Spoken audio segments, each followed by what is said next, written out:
गा संगवारी हो। तो संगवारी हो मैं शादी के वीडियो ला देखो संगवारी हो, कमेंट करके बताना ऐसे है संगवारी हो शादी के वीडियो है 2020 में हुई से संगवारी हो हमार शादी है। काबर की लॉकडाउन भी रही से बहुत ज़्यादा लॉकडाउन रही से संगवारी हो 50 जन बस की अनुमति रही से बारात जाए बर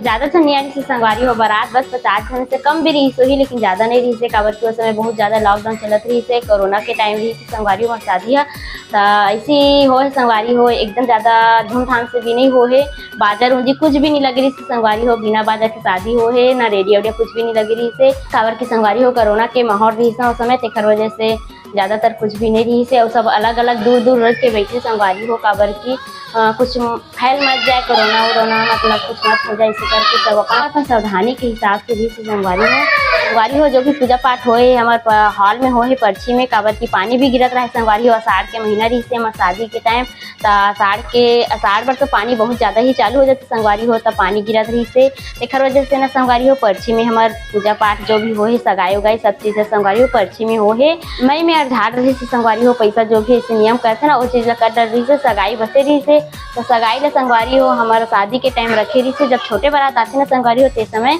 रखे रही से। काबर की छोटे बारात ला और कुछ बोलते संगवारी हो मोर मम्मा ससुर के नाम है ना उसकी वजह से मैं नहीं लेता हूँ कारण छोटे बारात बोला था संगवारी हो। सगाई उगाई के रस्म चले से ओकर बाद सब चीज़ बहुत नियम उम हो संगवारी हो तेखर बाद बारात वाले बढ़ई से तेखर बाद संदिन वेट करी से पापा और बड़े पापा बैठे रही से संगवारी हो जो पूजा पढ़ी से उमें लगन में जो लगन घरी से संगवारी होते में तो ज़्यादा सगा सदर भी नहीं आ रही से संगवारी हो। काबर की लॉकडाउन रही सबके वजह से और सगा सदर भी नहीं आ रही से ऐसी निजी निजी सगा मना रही से और 2 दिन की ही शादी रही से संगवारी हो। हमारे मन के शादी 8 और 9 लड़की डांग के 2 दिन के लड़का डांग के 3 दिन के तो हमारे जहाँ संगवारी हो 2 दिन के रही से 8 और 9 के और इकट्ठा रही से 8 9 10 के रही से और विदाई भी साथ में तुरंत हो गई संगवारी हो। सब चीज़ एकदम फटाफट हुई से संगवारी हो शादी है। शादी तो ऐसे भी नहीं लगी से लेकिन अच्छा भी लगी से ऐसे रही से